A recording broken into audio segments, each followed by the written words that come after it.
That means hello, boys and girls, in the Finnish language. Now, when I say Finnish, I don't mean the story is finished. No, the story is just the beginning.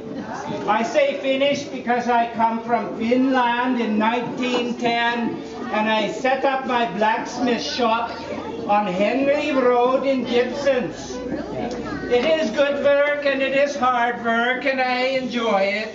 I enjoy making all these metal things for my friends and neighbors. Sometimes, though, in the summertime, it can get very hot, so hot that I think maybe I burn right up. But you know, really, a person can't burn right up, right, can they?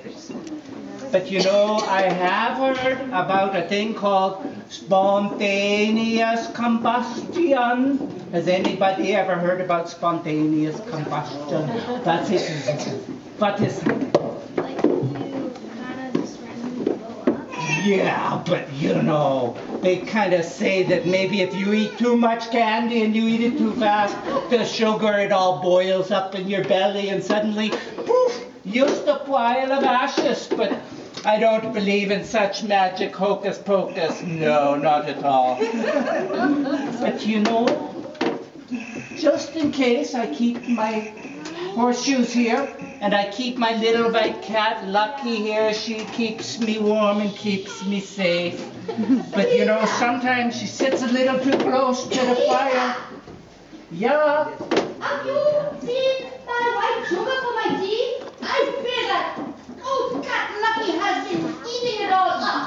No! Lucky! Have you been eating that sugar and still sitting so close to the fire? My no, Gulu. Oh, what's going to happen to you? Oh, what has happened to little Lucky? Look what happened. Spontaneous combustion is turned you all to black. Now old Peter Svantula, he had steel that he'd beat. He had a whitish cat that sat too near the heat. He tried and he tried to move the cat up higher. But unlucky was the cat that sat beside the fire.